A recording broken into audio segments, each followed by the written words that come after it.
they want to get started. I'm Mark Leach. I'm editor of wonky.com, the blog and think tank about higher education policy. We are talking this evening about global talent and Britain's universities and the global race.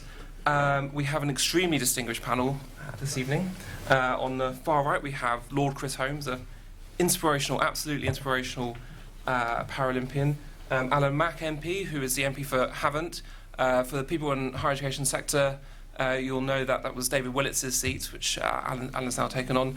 He's also on the Alumni Advisory Board of Cambridge University. We have Michelle Dewberry, who's entrepreneur and former Apprentice winner, and Jonathan Simmons, who heads up education policy for Policy Exchange. Decidedly the least distinguished of the panel. Not at all. And I think we're going to start off with Alan's contribution. So over to you. Great, thank you very much to Policy Exchange for inviting me and for all of you for coming at the end of this very busy conference. And as was mentioned, I took over from David Willits and nicknamed famously Two Brains. I just need to let the audience know I only have a quarter of his brains, so I'll try and do my best in what is a very complicated area of policy and politics. But I guess I want to start by reaffirming the fact that the UK has a world-leading education sector and a world-leading higher education and universities sector. So we've had a record number of students admitted to university this year, including a record number of those from disadvantaged backgrounds, which I think is a very, very positive thing. We've abolished the caps on student numbers. We have commissioned Sir Paul Nurse to make sure that we review our research councils, that we stay as world-leading players in the research and science sectors, and we've obviously got 4 or 5 universities in the world's top 10, including obviously Oxbridge as well, which is a great achievement for a relatively small nation. So we are a research-led, highly acclaimed university sector in the world. And I think in the global war for talent, as we try and compete in an increasingly competitive international marketplace for goods, services, for capital and for talent, our university sector is at the foundation of all that we want to do to make sure that we win in that global race. But at the same time, it's right to say that going to university isn't for everybody. It's not the only route to success and isn't the only way in which this country will win the global race for success or talent. And I want to talk about 2 other routes that we're exploring that I think are very important in the modern economy as well, which are apprenticeships, which I know Michelle and other people have been championing, and also obviously starting your own business, which is also very important.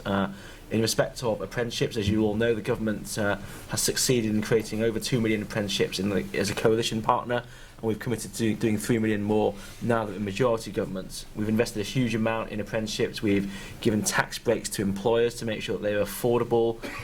We've cut national insurance to ensure that particularly younger apprentices under 25 can be employed more easily. So a real commitment in this Parliament to making sure that actually, alongside a world-class higher education and university sector, we also have a world-class stream of apprentices coming on tap, servicing our major multinationals like Rolls-Royce, like BAE Systems, but also helping the small businesses, the SMEs, the Mittelstand that we see in our constituencies day in, day out. They are really the backbone and the heartbeat of our modern economy and where the growth is going to come.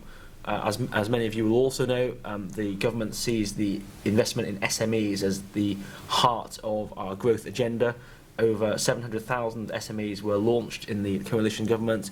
We're committed to helping another 200,000 to grow, and actually those will only grow if we have a very good stream of apprentices coming on tap, whether they've been university educated or not.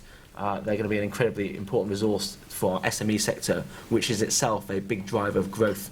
The UK has a very strong track record of growth. We're the fastest growing economy in the developed Western world, and long may that continue, but we know that that will only be the case if we continue reinvesting in our SMEs and our apprentices who power that important sector. And then thirdly and finally, alongside a world-class university sector and a deep commitment to apprenticeships, we also want Britain to be one of the most attractive places in the world for starting and growing a business. And that's why we've launched the Startup Loan Scheme, which has helped many young people to launch their own business. The British Business Bank is a bank that we've created to try and help middle-sized businesses to grow.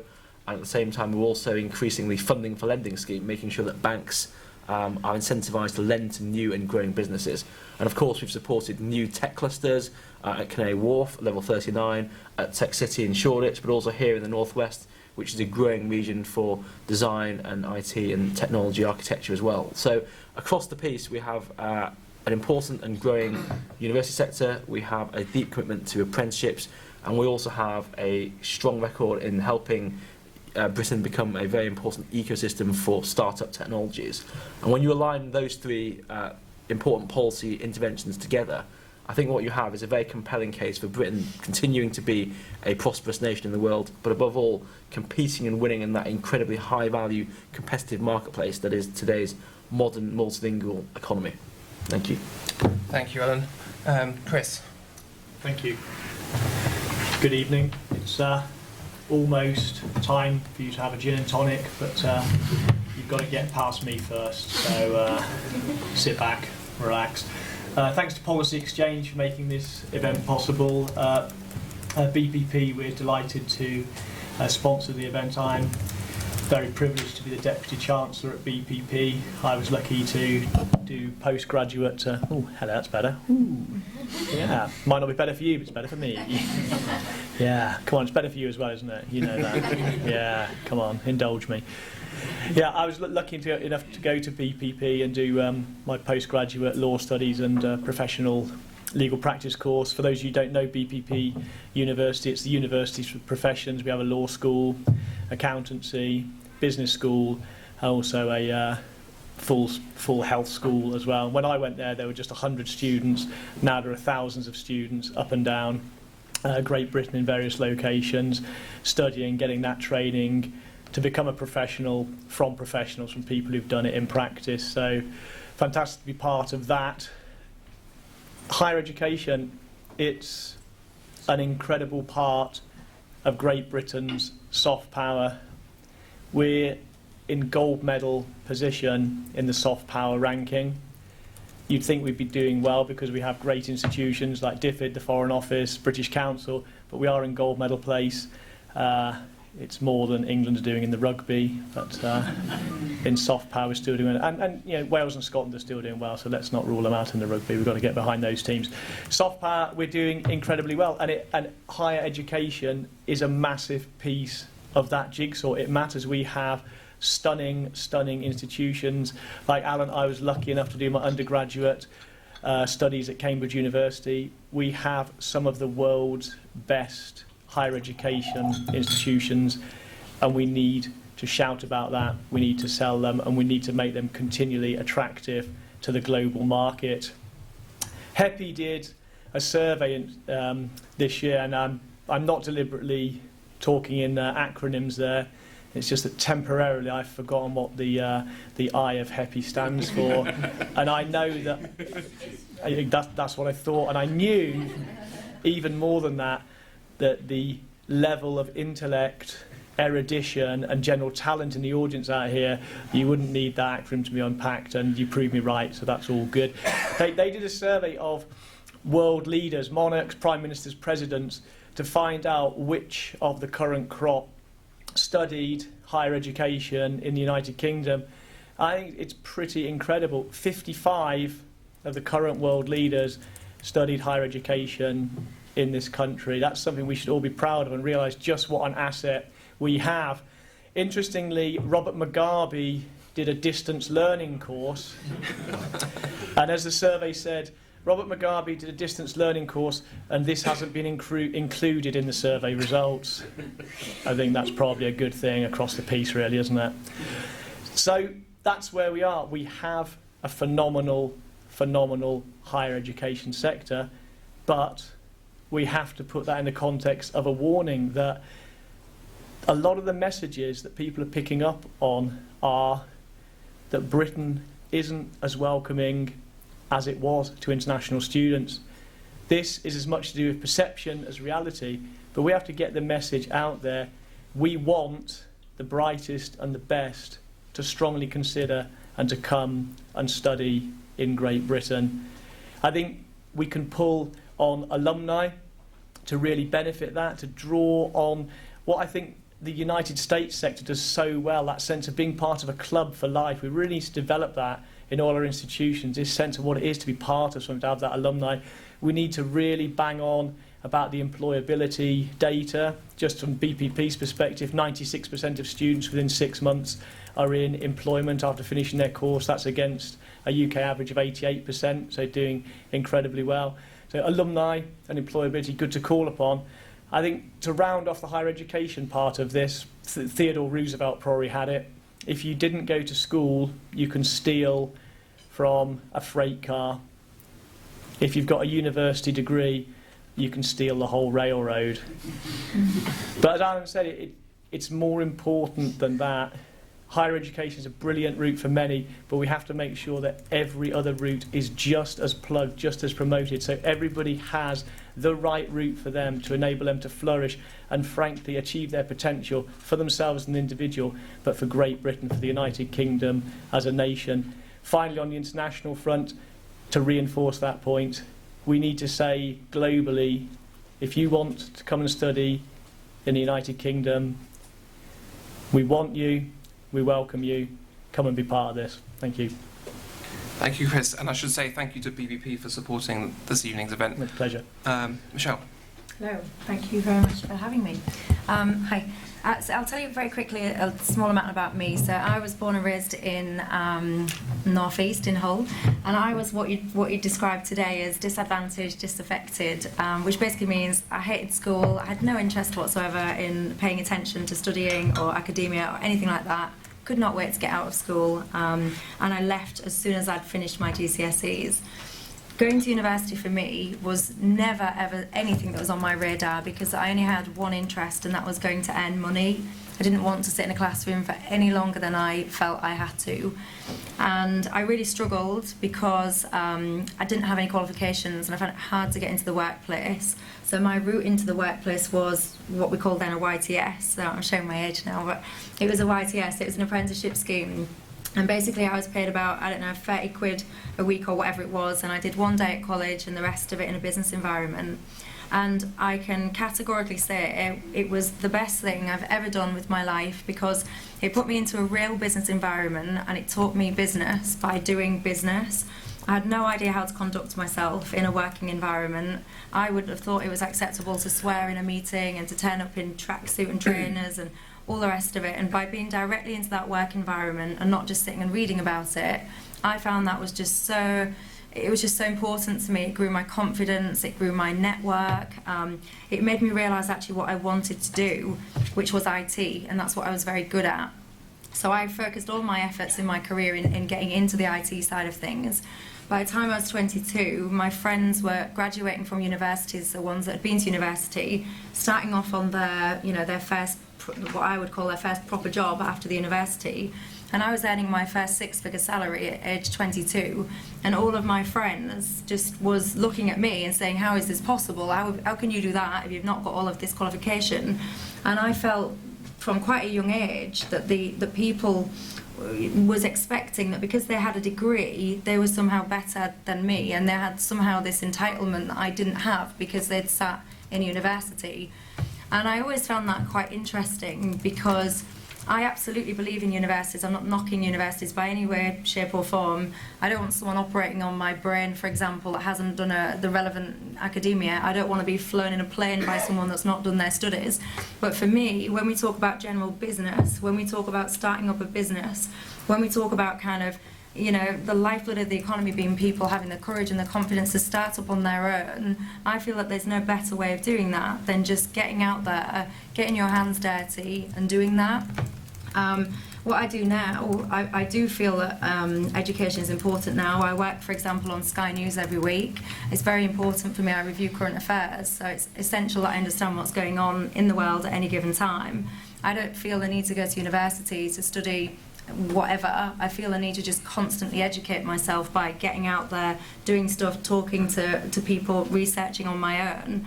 So I feel that, and I know I'm probably in a different position to people on the panel, I feel that university has a great position, but I feel that if you want to attract and create and nurture talent for the workplace as it's going to be going forward, of course university has to be there because people and vocations need that.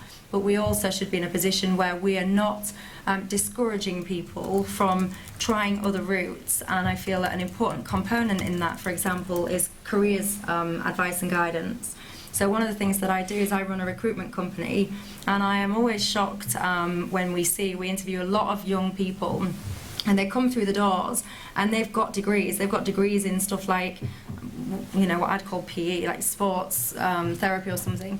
And they've got a 2-2 in sports therapy. And I say, well, why did you go do that? And they say, I don't know. I didn't know what to do. I didn't know what my options were. I didn't know what to do. And if I had my time again, when I went back to school, I would have worked in the city. I would have been a trader in the city. I would have loved it. Everything about it I would have loved. I couldn't do that because I wasn't educated at school to understand that that was a career option that was available to me. So when I think that we talk about talent and all the rest of it, educating people to make their own decisions, for me, is absolutely at the heart of it, because if you're not giving people the options to understand, yes, you've got university, but you've also got this and you've also got that, then we're just going to have the situation which we've got now, which is we've got so many graduates, 60% now, as I understand it, 60% of graduates are now working in non-graduate level jobs. You've got employers that have got roles, and they're hiking up their minimum skill set requirement. They're telling people you need these entry level degrees just to even get your foot in the door. The skill set hasn't increased. You don't need to be more intelligent or more capable to do the role. It's just the entry level skill set has been heightened, and it's something that concerns me. So I hope I've not offended anyone who does rate university. I rate it, but I just think let's educate people to have the confidence to just get out there and make their own decisions by getting their hands dirty too. Thank you, Michelle. Lots of people thought that. Jonathan. Yeah, thanks. I mean, I agree with a lot of what I think everyone said, and I think in particular, Michelle, you're absolutely right. There's a real kind of almost grade inflation of a type of jobs that never would have needed a degree 10, 20, 30 years ago now, that ask for a degree as standard. So estate agency is always one of the ones that's being quoted now. If you want to become an estate agent, a typical estate agency will ask you for a degree. Now, it strikes me there's no particular reason why being able to mislead people about how good a house is requires that is not what estate agents do, I should just clarify. It strikes me that there's no particular reason why it needs a degree. Similarly, a lot of the sort of the kind of caring professions, midwifery, for example, which always used to be a sort of practice-based diploma, now has become a degree-based profession. Now it's it's an applied degree. It requires an awful lot of time spent on the labour ward, fortunately. But again, it's become a sort of a degree-ified profession, and it strikes me that there's no particular reason why it should necessarily be that many. I just want to sort of talk about a couple of things that I think universities do well there, and then touch on some of the sort of soft power elements of it, because actually universities are good for UK PLC, so they bring in an awful lot of revenue. We have, as Alan said, more young people going to university than ever before. We have more disadvantaged students going than ever before. We have more than Scotland or Wales, where they have lower or free tuition fees. So the £9,000 tuition fee, to my immense satisfaction, has not put people going off to university. And I say to my immense satisfaction because I had arguments for years with people about whether it would or not. And it's always nice to be proven right. And I think actually, you know, the sort of £73 billion output that universities give to the UK economy, 750,000 jobs supported by the university sector, we would be remiss as kind of UK PLC to underplay the contribution that universities make to our economy. But also the global impact is huge. So international students at UK universities are estimated to bring in about £10 billion to the UK economy, which is about 12% of the entire international student market currently comes to UK universities. Around about 13% of our entire undergraduate market and 38% of our postgraduates are international students. So it's a huge proportion of universities' balance sheet, it's a huge proportion of their actual student population. And you know, any threat to that via actual or accidental policy changes, I think is a real risk, both to the financial health of our universities, but also, as others have said on the panel, sort of soft power reputation. Because I love the HEPI stat that 55 world leaders, excluding Mugabe, have been here. They've probably not all been great, but you know, the fact is that I think it would be fantastic if every single, as I said before, every single world leader, every single businessman or woman, every single charity leader, every single entrepreneur had at some point been educated in the British system, whether at university or whether on an apprenticeship, because I think it's that kind of soft power which is an immensely powerful way of Britain playing its role in the world. So whether you are thinking purely in terms of balance of payments, or whether you're thinking in terms of soft power, I think international students play a hugely important role. But other countries are cottoning on to this, and other countries are also doing an awful lot of work to attract international students. So countries like Australia, like Germany, like the US are doing an awful lot on post-study work visas. They're doing an awful lot around attracting international students there, whether through fees or bursaries. For countries where they don't speak English, they're teaching a lot of courses in English to start trying to attract international students there. And there is a risk that the UK starts to get left behind. Particularly some of the kind of the major markets where, for example, India, which has traditionally been one of our largest markets for international students, actually the number of Indian students coming to UK universities has declined. The Chinese market, which is actually the single biggest market, is holding up at the moment, but there's no particular reason why it should be in the past. So it worries me both from a financial and a soft power perspective that, as I say, deliberate or accidental policy might start to make the UK PLC become less willing. And actually the public perception of this, when people are polled on it, they are not actually concerned about international students. So British Future did some polling on this recently, and only 22% of the public think that international students are migrants. The rest of them just don't consider them as migrants. 75% of the British public think that international students should be able to stay after graduation for a period of time and work in the UK and pay tax. 60% of Conservative voters think that international students shouldn't be part of the migration target. So it's not true to say that there is this kind of groundswell of virulent public opinion out there that thinks that international students are sort of a curse or a burden or something that we need to manage. Actually, public opinion is quite strongly behind international students being a benefit to us. And so one of the things that I'm interested in, whether it's for soft power or whether it's for financial reasons, is continuing to make that a welcoming environment, for continuing to allow our universities to be a sort of welcoming environment for Britain in the world. I think that's really, really important. And there are various debates going on elsewhere in government about the practical things that might be done around that.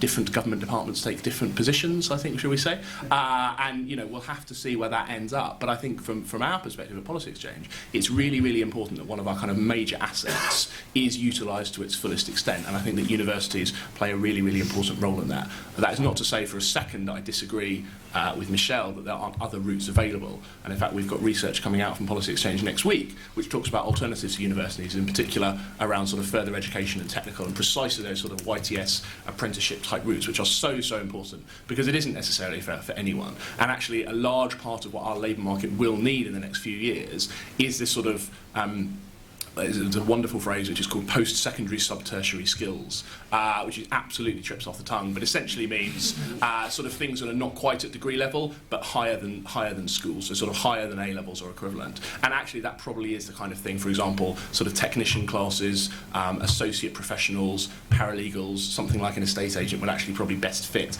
in that type of category. We don't have that viable route at the moment. We don't actually have, it's not actually that easy to get onto those kind of things. Absent the 3 million apprenticeships, it's actually quite difficult to get a qualification after school that is not going to university, which is why you have your sort of 2-2 PE graduates.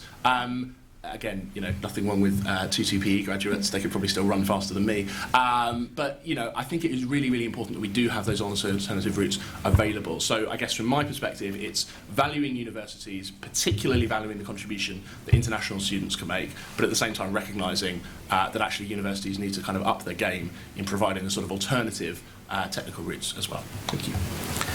Thank you, Jonathan. Before I open up to questions, I just want to actually take something you've said and put it back to the panel.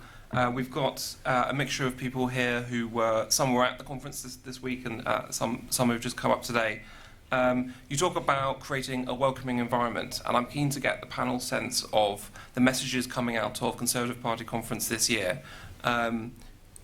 Is it being presented? Is higher education in the UK being presented as a welcoming environment?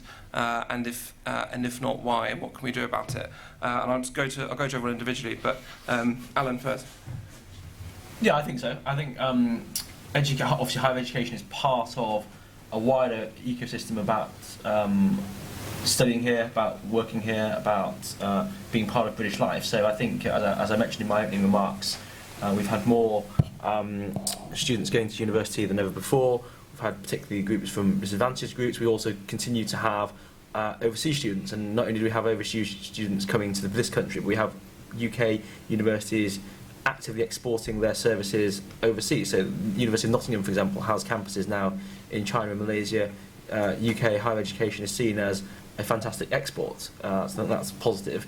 I think that we have a strong and growing economy, so those that do come and study here and then eventually come back and work here, they have a positive economy to come and work into. But also I think Britain is a very open society. You know, it's a very multicultural, multi-ethnic, multi-faith society, so we welcome students from around the world, and I think they feel very comfortable here culturally as well as educationally. Michelle, you've been following the coverage of the week. What do you think? I think I found it interesting yesterday what the Skills Minister was saying about apprenticeships and about, in particular, getting people to sign into a contract, if you like, so once they've done an apprenticeship, to actually go back and make a commitment that they will revisit their schools or their academies to actually say to the other young people, this is the route that I took and it worked for me in this way and I would recommend it in this way, because when we talk about it's all going great because we're getting more people into university, for me I just don't see that as a success measure, because more people into university means more people competing for the same jobs, means more people hiking up requirements for the same jobs. So I'm more interested in the stuff like the apprenticeships and stuff like that, and how we can actually push that message out there. That is a very viable route, and people should definitely be considering that as part of their career path and what they do next. Thanks. Chris? Yeah, I think the message is positive, but I think we can't be complacent. All of us have a responsibility, be it within the party or whichever background, organisation, wherever you're coming from. Everybody has a role to play to communicate the positive message of higher education in the United Kingdom, but wider than that, opportunities within the United Kingdom. I'm lucky enough to currently be on the Lord Select Committee on Social Mobility, and it's looking at exactly that issue of people who aren't necessarily doing the A-level university route, but who are looking at all those other opportunities which really need to be fully exploited. Because if you think about what's going to happen with the digital revolution that's coming down the track, frankly, that is going to make the Industrial Revolution look like a kid's tea party. It's going to change everything that we currently know. 35% of jobs in danger of automation, but by the same token, we need over 1 million jobs in the digital sector by the end of this decade. Jobs we don't even know the title of yet, that we need to have absolutely all options on the table available, and to really get the message out there right from the first moment someone's in school. Employability, careers advice, getting those messages, enabling people to see what the options are so they can really fulfil their potential and play such a positive part throughout their life. Thank you, Chris. Jonathan, Theresa May said this afternoon she didn't care what universities say about recruiting international students. Should she? I suppose, you know, strictly speaking, universities do not sit within that brief. So I suppose taking a very narrow interpretation of her role as Home Secretary, that's a factually accurate statement. I might stop there. I think the broader message is this. I think, you know, David Willits, when he was Universities Minister, used to get a lot of grief from the HE sector about Britain not being open enough.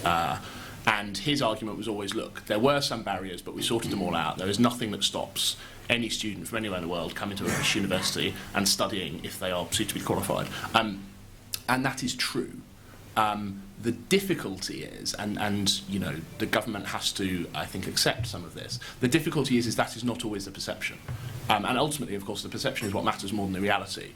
Because if you are let's say, a highly skilled Indian student and you're 18 years old and you're a complete genius at technology and you could be one of these, you know, 1 million people that we need, or you could actually start your own business that employs 10 or 20 or 30 other people. You know, if you're good, you'll be deluged with offers from around the world to go to some of the best universities in the world and at cutting edge facilities, and you'll be offered university places in America and in Germany and in the UK, and you know, you will be able to take your pick. And for better or worse, if the impression, true or false, comes out that it's more difficult to come to Britain for whatever reason, they may not choose to come to. And that's what concerns me, that if, despite what we are actually doing or not doing, if the perception is that it becomes more difficult, then actually if we were hypothetically sitting here in 50 years' time, it might not be 55 world leaders, it might be 5. And is the perception that it's becoming more difficult? That's what the data suggests. Okay, I'm going to open up to questions. I'll take rounds of two. Could you say who you are and where you're from? My name is Christopher Miller. I'm from Salisbury. Now, given that this is, it's the Conservative conference, should we not be thinking about private sector solutions to vocational furtherment?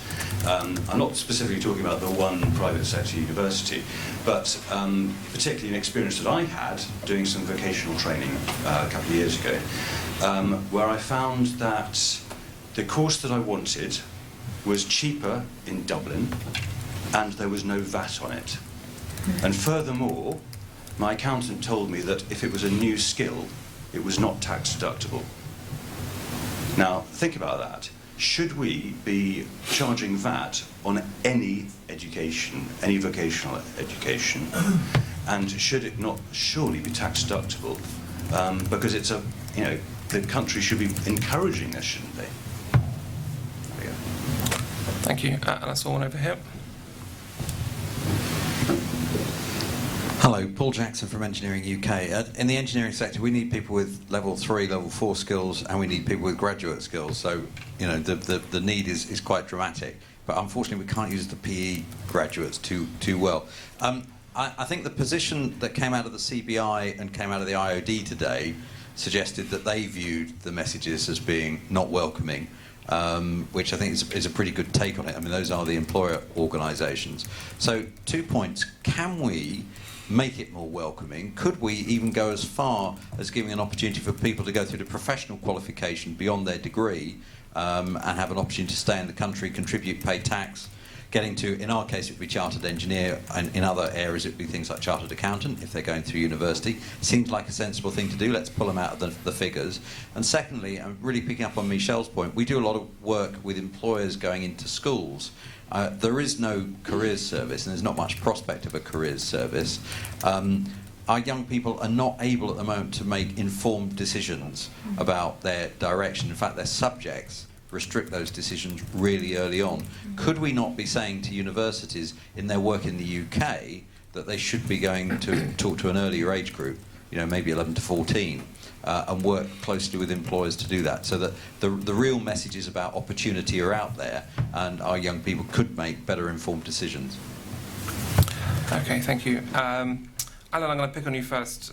Private sector solutions, should we charge VAT on education, and what can universities do at an earlier age? Well, in terms of university sort of involvement, I think that universities have a really big opportunity to get involved in schools, and many actually do, including my own alumnus, alma mater, Cambridge. I think getting involved in schools, helping that transition from being 16, 17, 18, going to university, I think there's actually a big gap to be bridged there, and I think universities do a good job, but actually that's a role that actually can be played increasingly by universities, whether that's through taster days, taster weeks. I myself went on a taster week before going up to Cambridge, and it was just a good opportunity to really get a sense of the sort of more academic environment, getting a sense of the expectations, and getting a sense of the lifestyle, which is obviously for many young people a transition from living at home to living away. Actually, some simple things like that. So I think that's important. And in respect of private sector providers of vocational education, I think that many of those do so on a commercial sort of basis. So I think, as with lots of other commercial transactions, that comes with its various implications. So I don't sort of necessarily see a conceptual problem with that, but actually I think we certainly have to keep these things under review, because I think the commercial sector's provision of vocational education will come under challenge because of the digital technological revolution that Chris mentioned. There are now lots of MOOCs, massive online open courses. There's organisations like Coursera. There's all sorts of new providers entering the market, and I think that actually the way that the pricing model might change is not by government action. As a Conservative, I think we want sort of government to be nimble and slim, but actually by the inclusion of new entrants into the market. Chris, you're responsible for leading a private sector provider which does a lot of vocational education.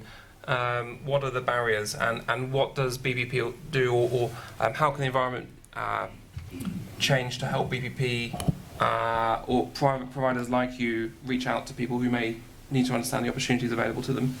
For sure, and we do a lot to reach out, and both across the UK and indeed internationally. And I think wider than that, there's a role for employers in their local areas to connect with schools, to have people who are doing jobs, doing roles, doing stuff, going in there and just laying it out there for the young people so they just see the full raft of opportunities. I think what we do at BPP, I say, is focus on excellence and offer professional training for people who are going to become the professionals of tomorrow, delivered by professionals, people who've done that in the field. So really focusing on excellence, so the product is unquestionably good. It's absolutely done on a private sector non-profit model, and as I say, its success can be measured by when I was there, which, fair play, when I did my Law Society finals, it was a few years ago, I do have to confess that. But to go from 100 people then to thousands of people, that is an incredibly successful model. I think to the point on VAT and taking that somewhat wider, there's going to need to be massive changes and thoughts put into every element of education, because what digital will do is mean that people have a very different relationship with education, and it won't be that you can pretty much do the main bulk of your education and a little bit of CPD or whatever one chooses to call it through your career. There's going to be a need for a wholly different conceptualisation of how, where, when education happens in people's careers, because the labour market just isn't going to be as we've all known it. And that's not necessarily at all a bad thing, but it means that we have to have that nimbleness, we need to have the flexibility, and crucially we need to have people who are flexible, adaptable, and have that psychological resilience. There's a massive piece of work around character education that needs to happen, so people are not just able to fulfil their potential, but to be able to do it in a way where they have the comfort and the confidence to operate in what's going to be, I think, a labour market the like of which we've never experienced, maybe certainly in modern history. Thank you, Chris. Michelle, you've been emphasising the alternatives to universities and higher education routes, but do you see a greater role for universities to reach out at an earlier age? Well, I think businesses, private sector, should be heavily involved in driving the educational agenda, because for me, we're educating young people to enter the world of work. That's, for me, the output when you come out of education, what you're trying to do. And I think that, for me, there feels that there is too much of a disconnect at the moment between what employers are looking for and what schools and colleges and universities are often providing. So I would take it right back and say, actually, we should be, these businesses, these entrepreneurs should be driving so much more of the educational agenda. We should be focusing so much more on things like coding, computer, technology, digital, all that kind of stuff, because this digital revolution that we're talking about, it's not something that's going to be happening to us, it's something that these people are going to be creating, and they need to be empowered and have the confidence and the courage to go ahead and create that. This whole educational piece, honestly, when I look back at my school years, I don't feel resentment, that's the wrong word, I don't sit and cry about it or anything, but I do look back and I feel that my education providers really failed me in terms of educating me as a girl from Hull. I did not even know that the City of London, the training opportunities, all those kind of things, and way beyond that, I didn't know it existed. And I know that things are getting better now, but I still think, I do an annual roadshow every year. We're doing it later this month in Manchester. We go up and down the country, we bring MPs, we bring businesses, and we bring training providers together, and we've done this for 5 years. And I sit in front of people, job seekers and employers, and it's always the same stuff. People don't understand the options that are out there for them. So job seekers will come, they'll talk to the employers about jobs, and I sit there and I say, you don't need to just look in this room to these employers for jobs. You can do stuff like, if you've got I'm dumbing it down, but if you've got secretarial skills, for example, you can set yourself up as a virtual assistant. You can be providing support to anyone, anywhere in the world, by using this tool, this tool, this tool. You can, if you're a handyman, you can be doing stuff with your mobile phone to get work. You can be working in a different way, and I think people are not educated and getting the information that they need to direct their careers in a better and smarter way. Thank you. Jonathan, on the same points? Yeah, I think I was at a round table the other week, and somebody said to me that Facebook at the moment, in a kind of desperate trawl for talent, is currently recruiting teenagers in Romania to be coders of the future. So Romania has quite a good technical education system, quite hot on digital, and they are literally finding the best 5, 10, 15 teenage coders in Romania, and they're offering them a job in Silicon Valley immediately, or certainly by the time they sort of get old enough to leave. And you know, they are driving forward the technological advances of one of the biggest companies in the world.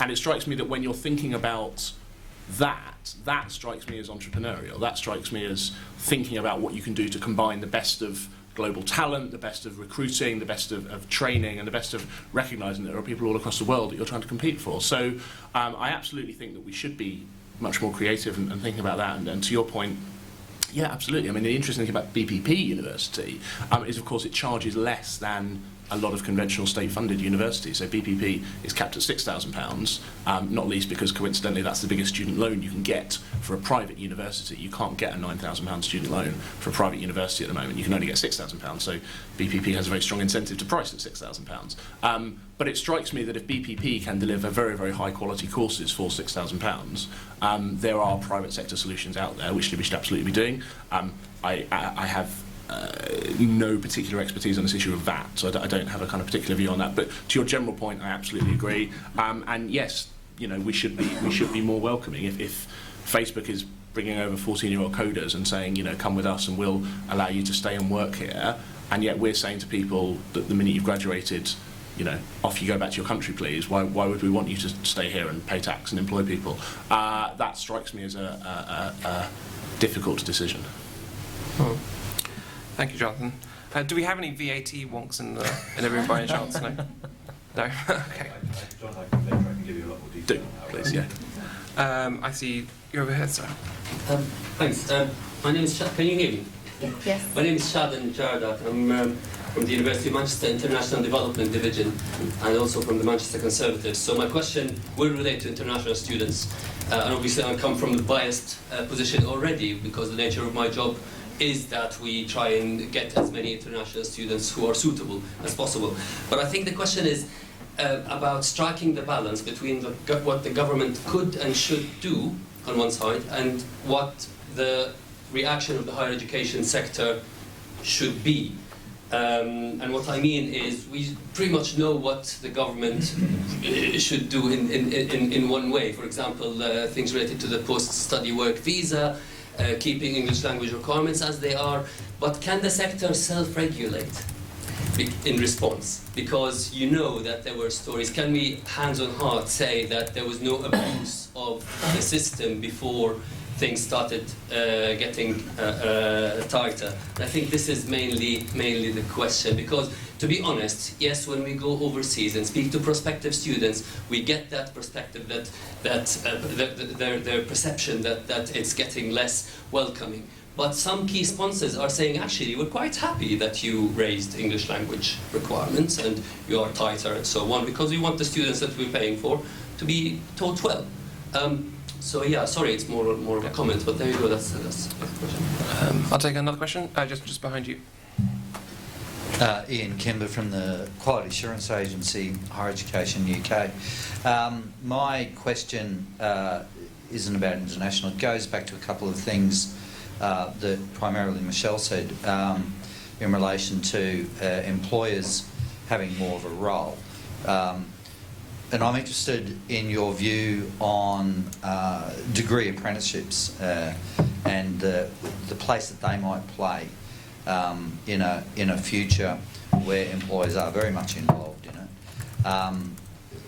There's a lot of talk about them, a lot of policy focus on them, and yet we haven't seen a great many of them being taken up. A number of universities are more into them than others.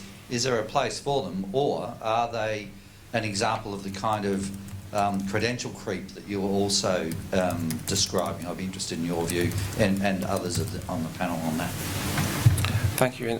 Well, Chris, will you start us off? I can. Well, particularly on regulation, the environment for you Absolutely. and the private sector. Yeah. It's clear that, as with any system, there were institutions that barely existed at all, institutions that were not following the rules, and that isn't ideal. But as a result of that, as it would be in any other area of policy, I don't think that you come down and stamp on everybody.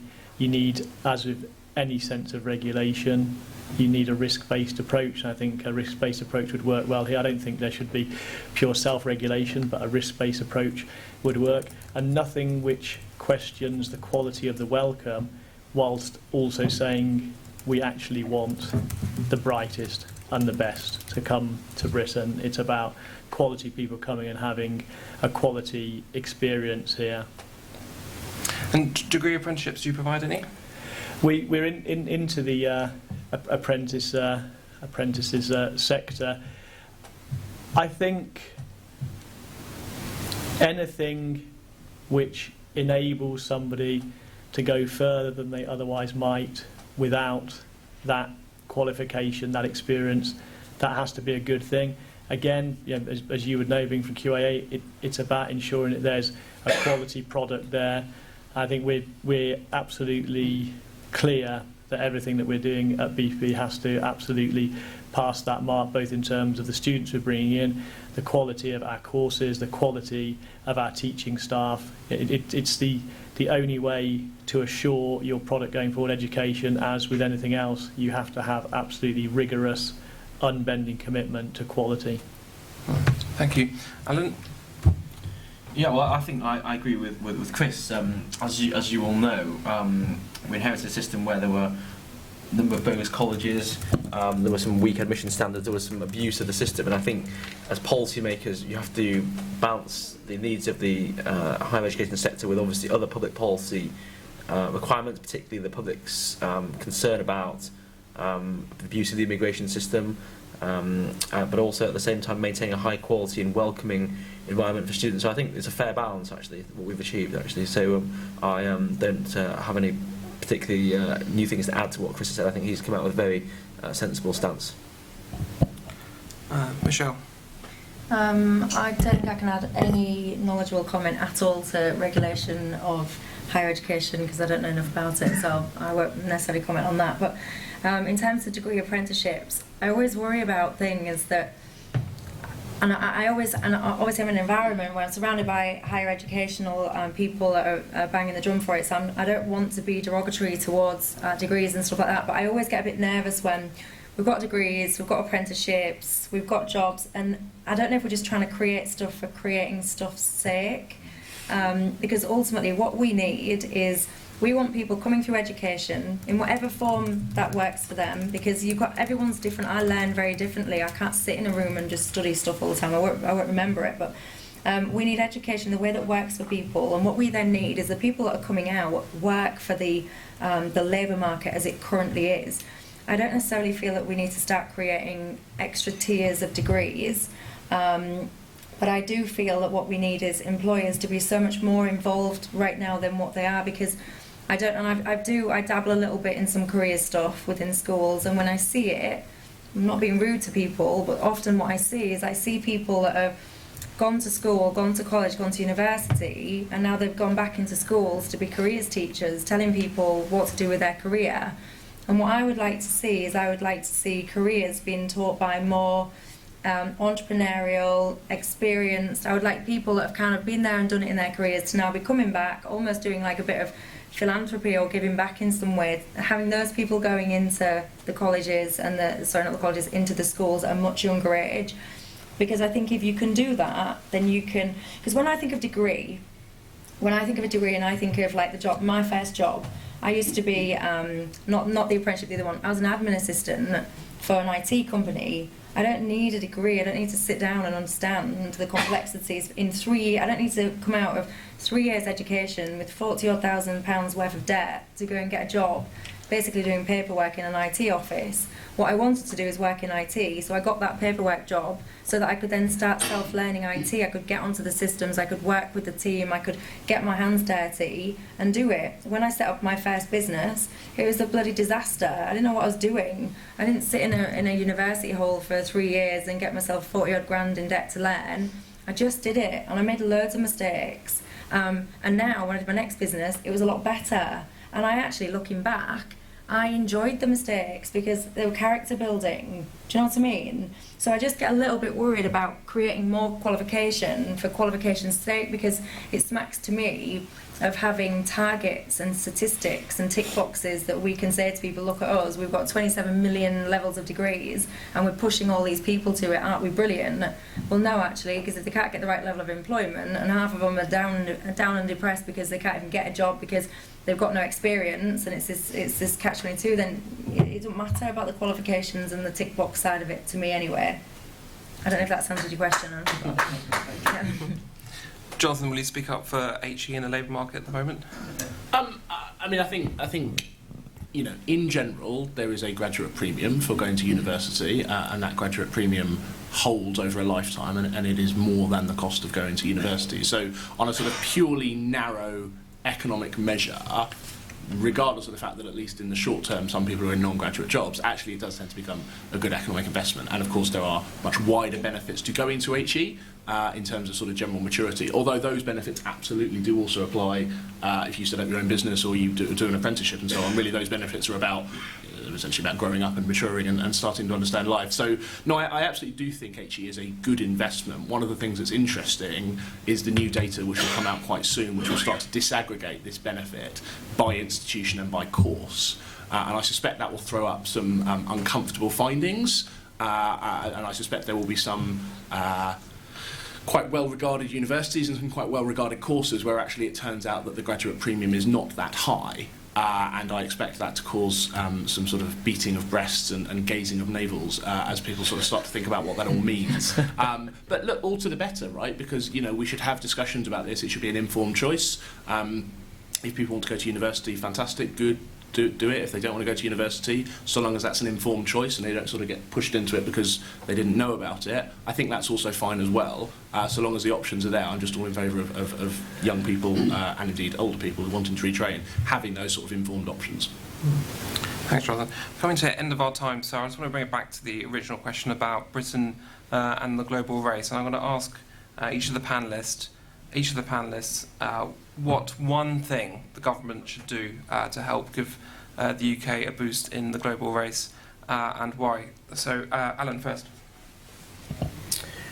Well, I think that we should continue to implement the EBAC, which I know is not directly related to universities, but actually I think is at the core of giving all our young people the range of skills with an academic focus that they will need to compete in the modern, multilingual, competitive marketplace. So, as many of you will know, the EBAC is about making sure that all young people at school have English, maths, science, humanity and modern language in their curriculum, and I think that's the most important thing, because regardless of whether you go on to use it, whether you speak a language in your sort of apprenticeship or in your job as a startup founder or as a business person, or whether you go on to use humanity, they're very important skills, and actually we need to maintain that rigour and discipline regardless of whether we're going to use it, because it's important, particularly for social mobility. Chris? One thing, mandate the British Council to ruthlessly, relentlessly bang the drum for British higher education in every corner of the world in which they operate, and to absolutely use them as a tool of soft power to communicate that message that Britain has fantastic education opportunities and we really want people and we welcome you, come and be part of it. Michelle? At the risk of sounding like a stuck record, I think the one thing that they could do is properly create a comprehensive careers guidance tool, programme, whatever you want to call it, so that all young people, you're intervening and you're educating them to make a proper informed choice as to what their future looks like that's right for them, that gets them into the work that they want, not into university just for university's sake. And Jonathan? One of the things that we wrote about just before the election was a variant of what we called a national scholarship scheme, which is not the same as a scholarship scheme which used to exist. And essentially this proposed that every young person who wants to do so should take essentially a kind of an aptitude test, and if they score at the very, very top, by which I mean the sort of top 0.1 or 0.1% of the population, sort of real, you know, these 14-year-old coders, they should be given a very, very generous scholarship to come and study in the UK and remain in the UK for 3 years afterwards in order to start a business. There is some really interesting evidence on what's called mathematically precocious young people, and essentially studied people who are sort of savants at 13, and it tracked them over a period of 25 years. And by the time they got to age 38, almost all of them, without exception, were doing amazing things in terms of human capital. So they'd started businesses, they'd advanced science and technology, they'd pushed the boundaries. And it strikes me that if we can design a test that finds those people, and if they want to come and study in the UK or do an apprenticeship or start a business, I'd be quite loose, then I think we should do something like that, and we should keep them in the UK for, I say, up to 3 years afterwards in order to start putting some of that human capital to good use in this country. Thank you, Jonathan. 4 different solutions, so I hope someone in the room is taking note. So thank you very much for a really interesting discussion. Thanks again to BPP and Policy Exchange. And please give a round of applause to our panellists, Chris, Alan, and Michelle, and Jonathan.